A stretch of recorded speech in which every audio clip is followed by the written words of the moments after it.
નમસ્તે દર્શક મિત્રો, આજે આપણે ગુજરાતના લોકોની, દેશના લોકોના અધિકારની વાત કરવી છે. અત્યારે લોકસભામાં નરેન્દ્ર મોદી, વડાપ્રધાન નરેન્દ્ર મોદીનું ભાષણ ચાલી રહ્યું છે. રાષ્ટ્રપતિએ જે પ્રવચન આપ્યું હતું એ પ્રવચન ઉપરનો આભાર પ્રસ્તાવ અને સરકાર શું કરવા માંગે છે એની વાત બધા અત્યારે કરી રહ્યા છે નરેન્દ્ર મોદી. બીજી બાજુ વિરોધ પક્ષ ન્યાય આપોના નારા લગાવી રહ્યું છે. સતત એમના ભાષણથી છેલ્લા લગભગ 17 મિનિટ થઈ છે. 17 મિનિટ થઈ છે અને 17 મિનિટથી આ સ્લોગન સ્લાઉટિંગ ચાલી રહ્યા છે. લોકસભામાં ન્યાયની વાત કરી રહ્યા છે નરેન્દ્ર મોદી. કઈ રીતે સરકાર બનાવી, કઈ રીતે એને વિશ્વાસ લીધો, સરકારને કઈ રીતે પ્રજાએ વિશ્વાસ આપ્યો છે એની બધી વાત કરી રહ્યા છે. પરંતુ જે અત્યારે વિરોધ પક્ષનો અવાજ પણ સાંભળવા તૈયાર નથી નરેન્દ્ર મોદી, એ જ હાલત થઈ હતી આપણા 3 કાયદાઓ પાસ કરવા માટેના. 3 કાયદાઓ જ્યારે મંજૂર કરવામાં આવ્યા ત્યારે વિરોધ પક્ષના લગભગ 140 થી 149 સુધીના સંસદ સભ્યો જે હતા એને હાંકી કાઢીને આ 3 કાયદાઓ પસાર કરવામાં આવ્યા હતા. એ 3 કાયદાઓ કેવા છે એની ચર્ચા કરવી છે અને આ ચર્ચામાં આપણી સાથે જોડાઈ ગયા છે સંજય પંડિત, રાજકોટમાં એડવોકેટ છે અને લોકોની આવી જે લડાઈ હોય છે, લડાઈ સાથે સતત રહ્યા છે. ખાસ કરીને કાયદાની લડાઈમાં સામાન્ય લોકોને એ મદદ કરતા રહ્યા છે અને કાયદા માટે એ હંમેશને માટે ઝઝૂમતા રહ્યા છે પોતે. એ પછી સરકાર હોય કે કોઈ ધારાસભ્ય હોય કે કોઈ પણ ગુંડા તત્વો હોય એની સામે સતત લડતા રહ્યા છે અને અવાજ ઉઠાવતા રહ્યા છે. સંજયભાઈ, તમારું સ્વાગત છે સત્યડેમાં. Thank you. સંજયભાઈ, આજે 3 કાયદાઓ જે પસાર કરવામાં આવે છે સંસદમાંથી અને હવે એનો અમલ થઈ ગયો છે 1લી તારીખથી, તો તમે એને કઈ રીતે મૂલવો છો, ખાસ કરીને લોકોના અધિકારના સંદર્ભમાં? જી, અત્યારે જે 3 મેજર એક્ટ હતા આપણા ભારતના, કે ઇન્ડિયન પિનલ કોડ આઈપીસી, પછી ક્રિમિનલ પ્રોસિજર કોડ સીઆરપીસી અને એવિડન્સ એક્ટ, આ 3 જેને કહેવાય કે પાયાના સ્તંભ કહેવાય કોર્ટ કાર્યવાહીના, એ ત્રણેયમાં બદલાવ કરી નામ પણ ચેન્જ થઈ ગયા છે અને જોગવાઈઓમાં પણ અમુક ચેન્જીસ કરવામાં આવ્યા છે. કારણ કે આ જે 3 કાયદા છે જેમાં ખાસ કરીને જે આઈપીસી છે એ બ્રિટિશરો દ્વારા આ કાયદાની રચના કરવામાં આવી હતી આજથી લગભગ 163 વર્ષ પૂર્વ. હવે 163 વર્ષ પૂર્વ જે કાયદાઓ ઘડવામાં આવ્યા હતા અને અત્યારે ઘણો બધો સમય ફરી ગયો છે ટેકનોલોજીની દ્રષ્ટિએ અને ગુનાઓની દ્રષ્ટિએ.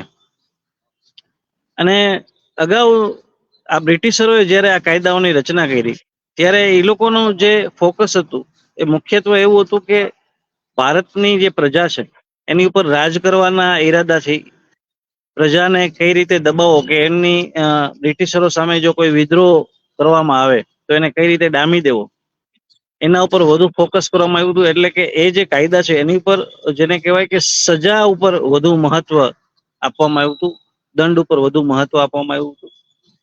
જ્યારે અત્યારે જે આપણી સરકાર કાયદા લાવી છે એ સરકારનું કેવું એવું છે કે એમણે જે કાયદા રિપીલ કર્યા છે આઈપીસી ની જગ્યાએ ભારતીય ન્યાય સંહિતા, એમાં ન્યાય ઉપર વધુ ફોકસ કરવામાં આવ્યું છે એવું સરકારનું કહેવું છે અને એ પ્રમાણે જે જોગવાઈઓ છે એમાં ફેરફારો કરવામાં આવ્યા છે. બરાબર છે. તો આ જે ફેરફારો થયા છે એ સારી વાત છે. ઘણા સારા ફેરફારો પણ છે કાયદામાં અને લોકોને આધુનિક જે એવિડન્સ છે, અત્યારના એવિડન્સ, એના માટેના જે સુધારાઓ કરવા છે એ ખરેખર સારા છે. એટલે સરકારની સરાહના પણ આપણે કરવી પડે કે આ જે સુધારા થયા છે આટલા પૂરતા, એ ખરેખર સારા છે. પરંતુ સંજયભાઈ, જ્યારે લોકોના અધિકારની વાત આવે છે, ખાસ કરીને લોકશાહીમાં કોઈ પણ માણસનો અધિકાર છે પેલો કે સરકાર સામે અવાજ, એને જે અન્યાય થતો હોય એની સામે અવાજ ઉઠાવવો, એ અવાજને સાંભળવો એ સરકારની ફરજ છે. તો એમાં શું સુધારાઓ થયા છે કે લોકો માનો કે હવે આંદોલન કરશે તો શું, માનો કે અત્યારે લોકસભા ચાલી રહી છે તો લોકસભામાં સંસદ સભ્યો પોતે એવું કહી રહ્યા છે કે મણિપુરને ન્યાય આપો, એની વાત પણ સાંભળવામાં નથી આવતી. તો આ કાયદામાં એવી કઈ જોગવાઈ છે કે જે લોકોની વાત નહીં સાંભળવામાં આવે? કાયદામાં એવી તો કોઈ જોગવાઈઓ નથી કરવામાં આવી શકતી અને એ શક્ય પણ નથી કે કોઈની વાત સાંભળવામાં ન આવે. હવે સત્તાધારી પક્ષ છે એને વાત સાંભળવી કે ન સાંભળવી એ એની જેને કહેવાય ઈચ્છા ઉપર આધાર રાખે છે.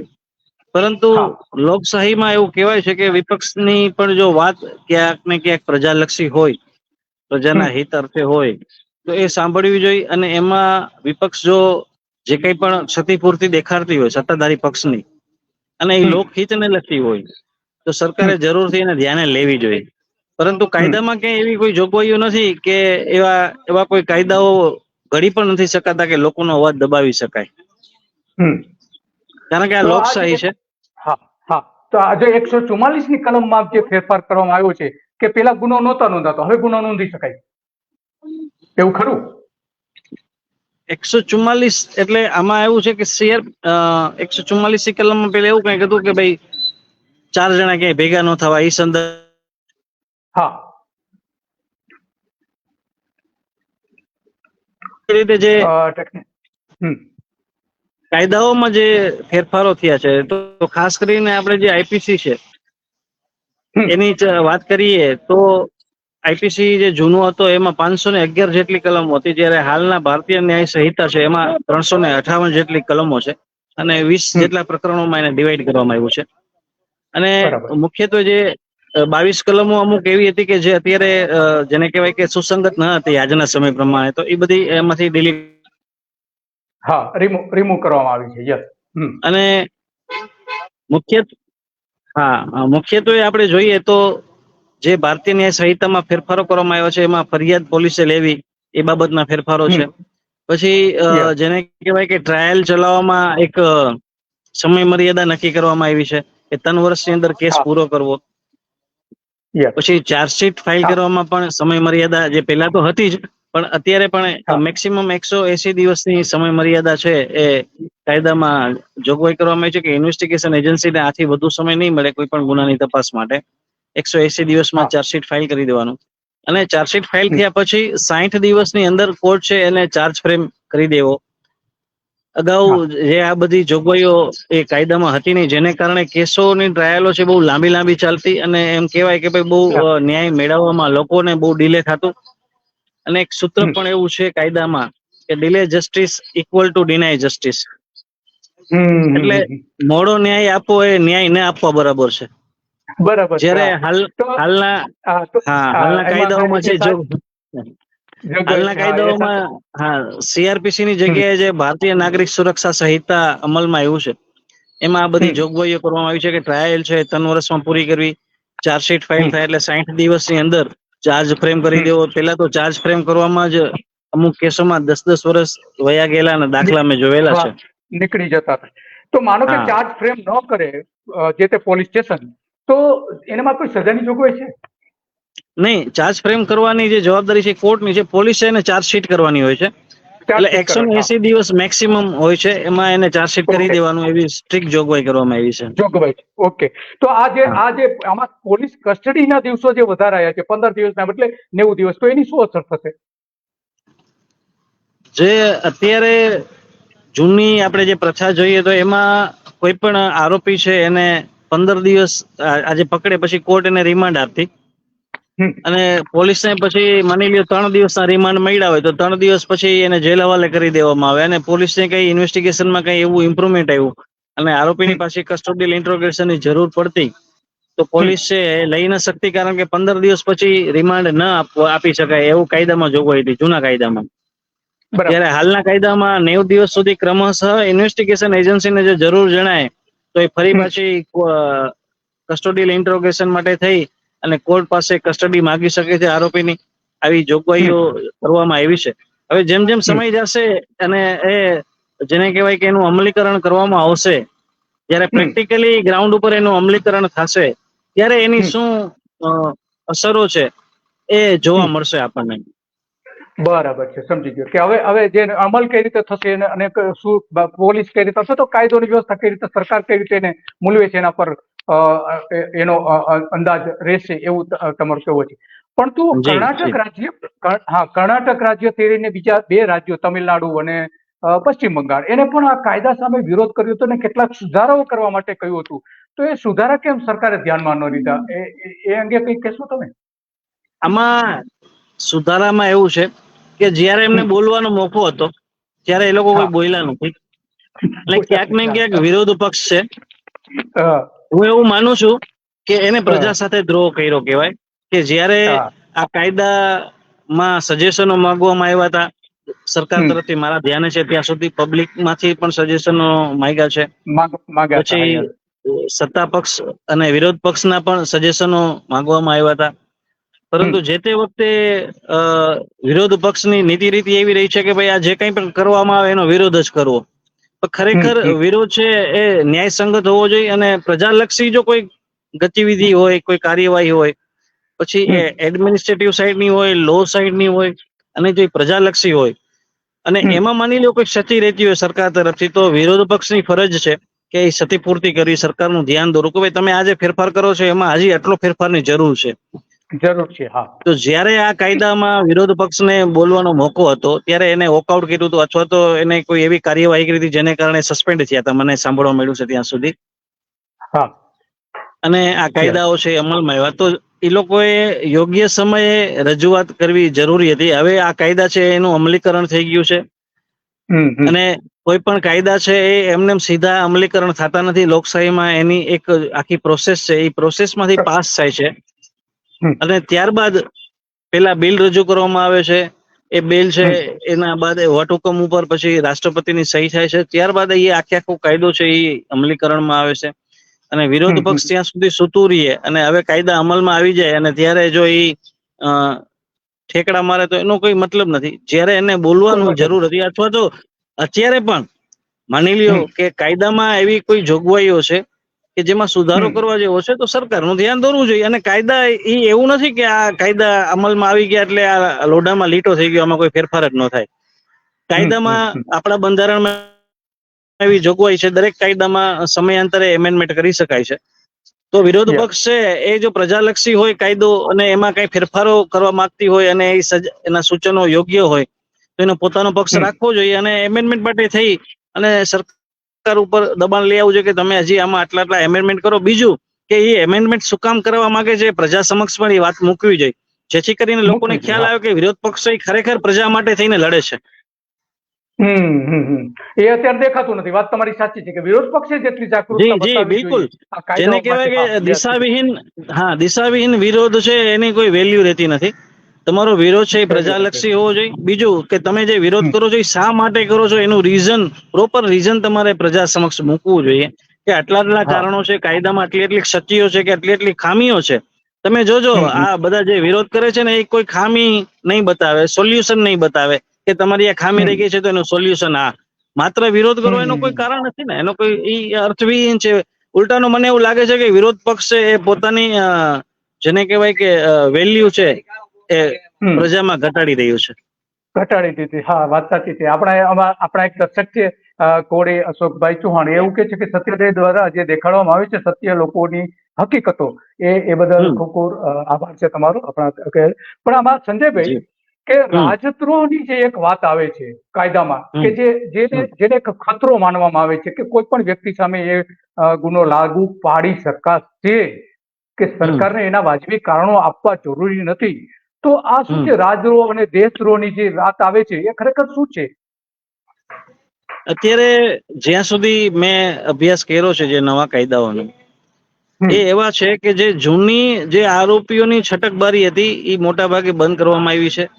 પછી જે આ બધું ડીલે થતું ન્યાયિક પ્રક્રિયામાં, એમાં એક નિશ્ચિત સમય મર્યાદા નક્કી કરવામાં આવી છે કોર્ટની, ઇન્વેસ્ટિગેશન એજન્સીની. અને માની લો રાજદ્રોહના ગુનાની વાત છે કે પેલા મંજૂરી લેવી પડતી, હવે વગર મંજૂરી લગાડી શકાશે. તો કોઈ પણ કલમ લગાડી દેવાથી ગુનો સાબિત નથી થતો. ઓકે. એના માટે ટ્રાયલ હોય છે અને ફેર ટ્રાયલ, પ્રોપર ટ્રાયલ આરોપીને મળે એના માટેની તમામ જોગવાઈઓ કાયદામાં ઉપલબ્ધ છે. અને આજે કોઈ વ્યક્તિ ઉપર કોઈ પણ જાતના ખોટા ચાર્જ લગાડી દેવામાં આવે તો એ અંતે સાબિત થતા નથી. હા. પણ મેં કીધું ને કે ભાઈ માની લ્યો એમાંય કઈ કોઈ ક્ષતિ હોય, કઈ રહી જતું હોય તો વિરોધ પક્ષે એ બાબતે ધ્યાન દોરવું જોઈએ, પ્રજામાં એ વાત મૂકવી જોઈએ, પ્રજામાં એ વાત લાવવી જોઈએ. તો વિરોધ પક્ષ છે એ પ્રજાનો પણ વિશ્વાસ જીતી શકશે અને આવનારા ભવિષ્યમાં કદાચ એ વિરોધ પક્ષ જો આ રીતે કાર્યવાહી કરે, પ્રજાનો વિશ્વાસ જીતીને વિરોધ કરે અને પ્રજાને એવું અહેસાસ કરાવે કે અમે તમારા હિત માટે થઈને લડીએ છીએ, માત્ર સત્તા માટે નથી લડતા, તો કદાચ આવનારા ભવિષ્યમાં વિરોધ પક્ષ એ સત્તા પક્ષમાં કન્વર્ટ થાય તો એ નવાય નહીં. નવાઈ નહીં. હા, બરાબર, થઈ શકે. લોકોની વચ્ચે ઉભો રહેજો. વિરોધ પક્ષનું કામ જ એ છે, પ્રતિપક્ષનું કામ જ એ કે તે લોકો માટે ઉભા રહેવું. અને પણ અત્યારે જે પ્રતિપક્ષ ની કાર્યવાહી કે નીતિ રીતિ છે એ ટાટિયા ખેંચ રમત રમતા હોય એના જેવું દેખાય છે. એવું જ છે. વાત તમારી સાચી છે. સત્તા પક્ષ કરતા વિરોધ પક્ષ વધારે લોકો માટે ખતરો એટલે હું બની એ જ જશે. કહું છું કે વિરોધ તમારો એવો હોવો જોઈએ કે પ્રજાલક્ષી હોવો જોઈએ. પ્રજામાં તમારે વાત મૂકવી જોઈએ કે અમારો આ વિરોધ છે એ આ બાબતેનો છે અને અમે આ કારણે વિરોધ કરી રહ્યા છીએ. એ સ્પષ્ટ હોવું જોઈએ. તો આમાં હા, સંજયભાઈ બીજી એક જોગવાઈ એવી છે નવા કાયદામાં કે માનો કે કોઈ આંદોલન કરવું છે, કોઈ પણ પબ્લિક આંદોલન કરવા માંગે છે, તો એ આંદોલન કરનારાઓ સામે કેટલીક કાયદાકીય જોગવાઈ કરી છે કે ભાઈ તમે માનો કે કોઈ સૂત્રોચ્ચાર કરો છો કે સરકારની મિલકતને નુકસાન કરો છો કે વટેવર કે જે કંઈ થતું હોય, તો એમાં એની સામે પગલાં ભરી શકે છે. બીજું એ છે કે હાથકડી અત્યારે જે પહેરવામાં નથી આવતી કે એના કેટલાક ચોક્કસ નિયમો હતા. આ એક બાબત હતી. તો એમાં ફેરફારો થયા છે, એ શું છે? જી, અત્યારે એ બહુ ડિટેલમાં તો મને ખ્યાલ નથી, પરંતુ ઓકે. અત્યાર સુધી જે જોગવાઈઓ હતી હાથકડી બાબતેની, તો એ હાથકડી છે એ જેને કહેવાય કે એવા સંજોગો હોય તો જ હાથકડી પહેરાવાતી, બાકી હાથકડી પહેરાવી પહેરાવી શકાતી. નહીં. હા નહીં, જી, હા, એવો નિયમ હતો. અચ્છા, બરાબર. હા. તો સંજયભાઈ, બીજી એક વાત એ છે કે આ જે કાયદાઓમાં ધરમૂળથી ફેરફારો કરવામાં આવ્યા છે, તે જે જૂના કેસો છે એ અને હવે નવા કેસો આવવાના છે તો એ બંનેમાં વિસંગતતાઓ ઊભી થશે કે અલગ તંત્ર ઊભું કરવું પડશે કે શું થશે હવે? નહીં, હવે આમાં કોર્ટ છે એને બે રીતે કામ કરવું પડશે કે 1 જુલાઈ પછી જેટલા પણ ગુના દાખલ થશે સમગ્ર ભારતમાં, હમ એમાં જો સેક્શન જે લાગશે એ ભારતીય ન્યાય સંહિતાની સેક્શન લાગશે, આઈપીસી ની લાગવાની નથી. યસ. એટલે 1/7/2024 થી જેટલા ગુનાઓ દાખલ થશે એનું જે ઇન્વેસ્ટિગેશન થશે એ પણ નવા કાયદાની જે સીઆરપીસી ની જગ્યાએ ભારતીય નાગરિક સુરક્ષા સંહિતા આવી છે એની હા. જોગવાઈઓને આધીન ઇન્વેસ્ટિગેશન એજન્સી હવે કરવું પડશે. અને હમ એ બાબતેના જે પુરાવા છે એ ક્યારે માન્ય રાખવા, ક્યારે ન રાખવા, ક્યારે એડમિસેબલ છે કે ક્યારે એડમિસેબલ નથી, એ હમ કોર્ટ નક્કી કરશે. જે નવો ભારતીય સાક્ષ્ય અધિનિયમ આવ્યો છે એની જોગવાઈઓને આધીન એવિડન્સ એક્ટની જગ્યાએ. હમ હમ અને એની પહેલાની જેટલા પણ જેટલા પણ કેસો પેન્ડિંગ પડ્યા છે કોર્ટમાં હા. 30/6 સુધીના, એ બધા યસ. છે એ જૂના કાયદા અને જૂની જોગવાઈઓ મુજબ કોર્ટમાં ચલાવવામાં આવશે. એટલે જે મેજિસ્ટ્રેટ કે જજો છે એને હવે બે રીતે કાર્યવાહીઓ કરવી પડશે, જૂના કાયદા પ્રમાણે અને નવા કાયદા અને પ્રમાણે, જ્યાં નવા સુધી જૂના કાયદા કેસોનો નિકાલ સંપૂર્ણ રીતે થઈ જતો નથી કોર્ટોમાંથી ત્યાં સુધી. ત્યાં સુધી તો બંને કોર્ટો અલગ કરવી પડશે?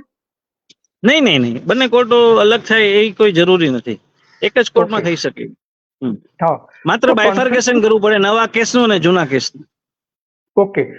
તો કાયદાકીય જે જોગવાઈ છે એમાં કોન્ફ્લિક્ટ નહીં થઈ શકે કે માનો કે અમુક જજના અમુક પ્રકારના જે કેસ હોય તો એક જ કોર્ટમાં આ અલગ બે કાયદાઓનું જે સંચાલન થતું હોય તો એ કોઈ સામસામે કાયદાઓ ટકરાશે એવું નહીં થાય?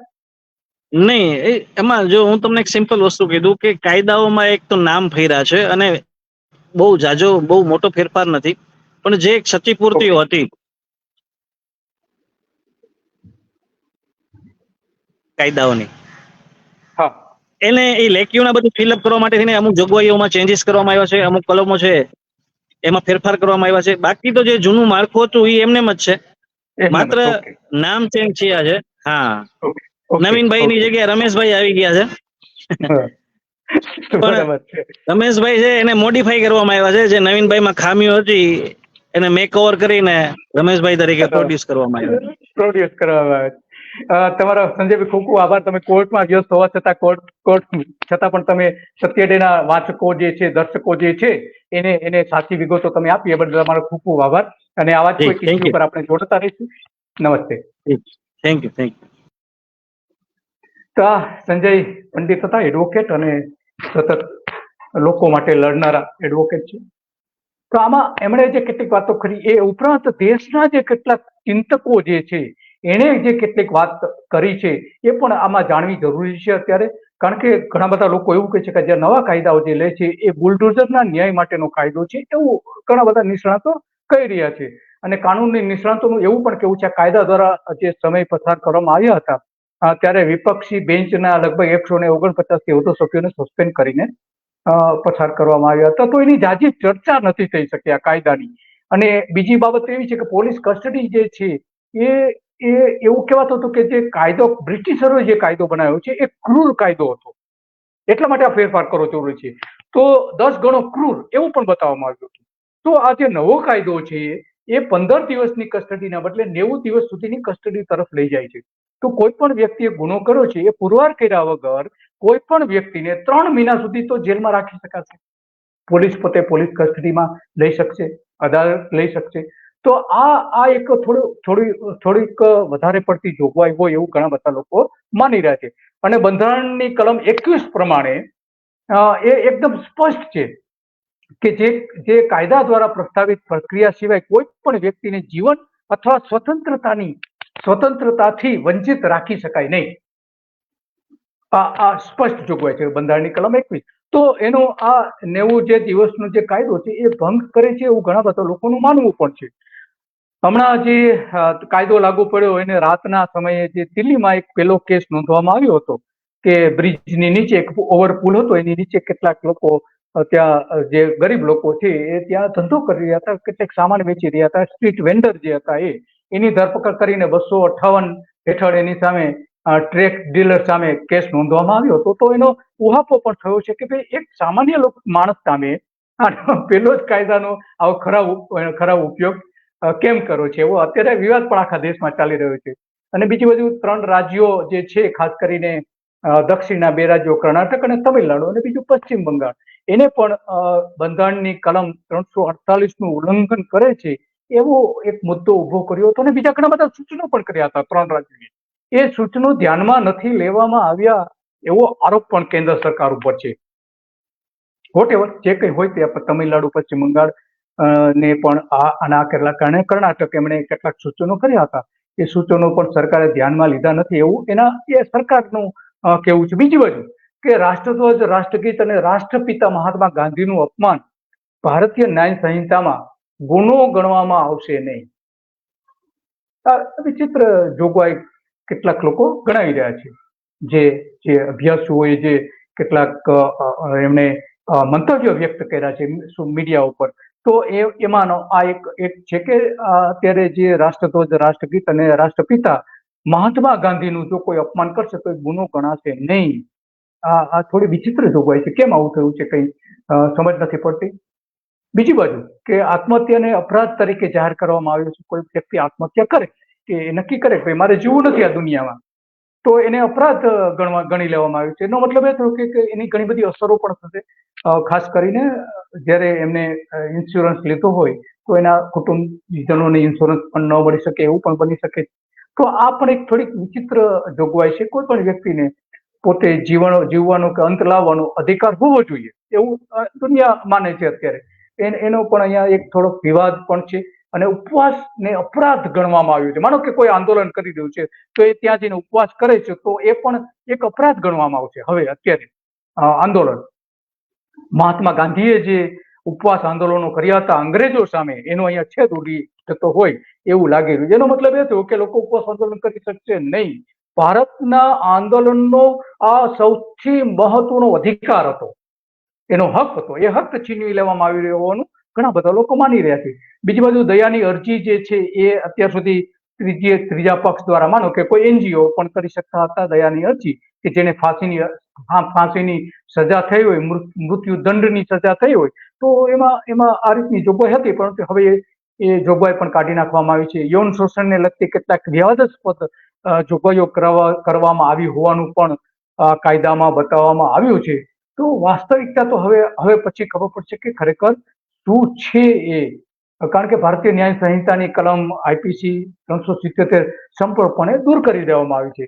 તો આ કાયદાનો ઉપયોગ ઘણા પ્રકારના અકુદરતી સેક્સ માટે કરવામાં આવી રહ્યો હતો, એ કદાચ અટકી જશે એવું લોકો માની રહ્યા છે. નવા કાયદા પ્રમાણે સાયબર ક્રાઇમ, હેકિંગ અને આર્થિક ગુનાઓ અને પૈસા છુપાવવા માટેના જે ગુનાઓ જે છે એ, અને ટેક્સ ફ્રી દેશોમાં પૈસા જમા કરાવવા, ડિજિટલ નુકસાન પહોંચાડવા વગેરે કેટલાક ગુનાઓનો સમાવેશ કરવામાં આવ્યો નથી. આ કાયદામાં નથી કરવામાં આવ્યો કે જરૂરી હતું આ કાયદામાં શું ઉમેરો કરવામાં. આધુનિક જે કેટલીક ફરિયાદો લોકો સમક્ષ આવી રહી છે અને ગુનાઓ જે નોંધાઈ રહ્યા છે એ પ્રમાણે નવા કાયદાના અમલીકરણમાં મૂળભૂત અનિયમિતતાઓ જે કેટલાક લોકો બતાવી રહ્યા છે એમાં ભારતીય ન્યાય સંહિતા અને ભારતીય નાગરિક સંરક્ષણ સંહિતા ઘણી જગ્યાએ સ્પષ્ટતાનો અભાવ જોવા મળી રહ્યો છે. એટલે કે કાયદો પોતે જ કેટલીક જગ્યાએ પોતે જ વિરોધ કરતો હોય, વિરોધાભાસ ઉભો કરતો હોય એવું આમાં આપણે જોઈ શકીએ છીએ. CRPC નું નામ બદલીને ભલે ભારતીય નાગરિક સુરક્ષા સંહિતા BNSS રાખવા સામે પણ કેટલાક રાજ્યોએ વિરોધ કર્યો છે, કેટલાક સંસ્થાઓએ વિરોધ કર્યો છે, કેટલાક લોકોએ પણ વિરોધ કર્યો છે. આમાં બીજી બાબત તો એ છે કે પોલીસને વધારે શક્તિશાળી બનાવી દેવામાં આવી છે. પોલીસ હવે ત્યારે FIR દાખલ કરવાથી લઈને તપાસ કરવા માટે ભલે એમને 14 દિવસનો સમય મળશે, પરંતુ હવે આમાં પોલીસ પોતે પણ કેટલાક ધરપકડ કરી શકશે, વોરંટની કોઈ જરૂર નહીં રહે ધરપકડ માટેના. તો આવા ઘણા બધા એની સત્તાઓ આપવામાં આવી. દાખલા તરીકે હેડ કોન્સ્ટેબલ જે છે તો હવે કોઈ પણની ધરપકડ કરવાની અને આતંકવાદ વિરોધી આરોપો લગાવવાની સત્તા હેડ કોન્સ્ટેબલને આપવામાં આવી છે. તો આ કાયદાનો અહીંયા ઘણો ગેરઉપયોગ થઈ શકે એમ છે. સરકારનો વિરોધ કરનારાઓ લોકો સામે આનો ઉપયોગ થઈ શકે એમ છે. એટલે કે સરકાર પોતે સરમુખત્યાર બની શકે છે આ જોગવાઈ દ્વારા. વ્યક્તિનો ગુનો તદ્દન નાનો હોય તો પણ ગુનો ગણાશે, કોઈ પણ નાનો ગુનો હોય તો પણ ગુનો ગણાશે. તો આવા બધા ઘણા બધા કારણો છે. એટલા માટે અત્યારે આની વિરોધ પણ થઈ રહ્યો છે ઘણી બધી જગ્યાએ. પણ જે રીતે સંજયભાઈએ કહ્યું કે આમાં જેટલો વિરોધ પક્ષ હોય જેટલો વિરોધ કરવો જોઈએ એ વિરોધ ક્યાંય જોવા મળતો નથી વિરોધ પક્ષ દ્વારા. આ એક મોટી ખામી છે આની, અને એટલા માટે આ બધી જ બાબતો હવે સરકાર સામે આવીને ઊભી છે અને નવા ફોજદારી કાયદાઓને બંધારણની મજાક પણ ગણવામાં આવી રહી છે ઘણી બધી જગ્યાએ. બેકલોકમાં પડેલા લાખો કેસોનું શું થશે એક અત્યારે વિસંગતતા જોવા મળે છે. કોર્ટમાં આના માટેની અલગ વ્યવસ્થા ઊભી કરવી પડશે એવું ઘણા બધા લોકો માની રહ્યા છે. તો આ બધી જે છે એવું કહેવાય છે કે ગુલામીની દશામાંથી બહાર લાવવા માટે, ગુલામીની જે માનસિકતા હતી કે અંગ્રેજોએ બનાવેલા કાયદાઓમાંથી બહાર લાવવાની જે વાત હતી, તો એમાં કેટલીક કલમો દૂર કરી છે, સારી વાત છે. પરંતુ અહીંયા બીજી બાજુ તો લોકો ઉપર જુલમ વધારવાના જે કેટલીક જોગવાઈઓ છે એની સામે ઘણા બધા લોકો વિરોધ પણ કરી રહ્યા છે. અને એટલા માટે એવું કહેવાય છે કે આ માનસિક ગુલામી જે હતી એ દૂર કરી છે, પરંતુ સરકાર હવે પોતે પ્રજાને ગુલામ બનાવી દઈ છે, આપણી જ સરકાર. અને એટલા માટે નવા કાયદામાં ઘણી આશંકાઓ ઊભી કરવામાં આવી છે, ખાસ કરીને આતંકવાદના સંદર્ભમાં. જ્યારે સામાન્ય લોકો સામે ગુનાઓ નોંધાશે ત્યારે એની સામે એટલો જ વિરોધ તો કરવો જ પડશે, પ્રજાએ વિરોધ કરવો પડશે આને. અને એટલા માટે આ જે રાજદ્રોહથી લઈને આતંકવાદના જે વિવાદાસ્પદ કેટલીક જોગવાઈઓ જે છે એનો ગેરઉપયોગ થઈ શકે છે. આમાં જે સત્તાઓ પોલીસને વધારે પડતી સત્તાઓ આપી દીધી છે એની, ખરેખર તો આમાં પોલીસની સત્તાઓની સામે કોઈ પડકાર કરી શકે એવી એજન્સી, કાયદાકીય એજન્સી ઊભી કરવાની જરૂર હતી. ગુજરાતમાં અત્યારે છે કાયદાકીય એજન્સી, કોઈ પણ પોલીસ સામે ગુનો નોંધાવી શકાય છે, પરંતુ એની વેબસાઇટ બંધ કરી દેવામાં આવી છે. એને વોટ્સએપ પર એને કોઈ મેસેજ દ્વારા કોઈ ફરિયાદ નથી કરી શકાતી. હવે જો કે ઓનલાઈન ફરિયાદ કરી શકાશે એવું કહે છે. 00 ક્રમ નંબર સામે કોઈ પણ જગ્યાએથી કોઈ પણ વ્યક્તિ ફરિયાદ કરી શકશે, મેલ કરીને પણ ફરિયાદ કરી શકશે. આ એક સારી બાબત છે કોઈ પણ વ્યક્તિ. પરંતુ સવાલ એ આવે છે કે જે લોકોના અધિકારો હતા એમાં કેટલાક કરાપ મારવામાં આવ્યા હોય એવું લાગી રહ્યું છે. તો આજે તો બસ એટલું જ હતું. લોકોના અધિકારો માટેની નવા જે 3 કાયદાઓ કેવા ખતરો ઉભો કરી શકે છે એની મૂળ વાત આજે આપણે કરવાની હતી. તો એ બાબતો છે આજે જે લોકો સામે આવીને ઊભી રહી છે. તો હવે પછી આવા કોઈ ઇસ્યુ ઉપર આપણે ફરીથી આવા જ મુદ્દાઓ ઉપર કે લોકોને પરેશાન કરતી બાબતો હશે એ આપણે ચર્ચા કરીશું. નમસ્કાર.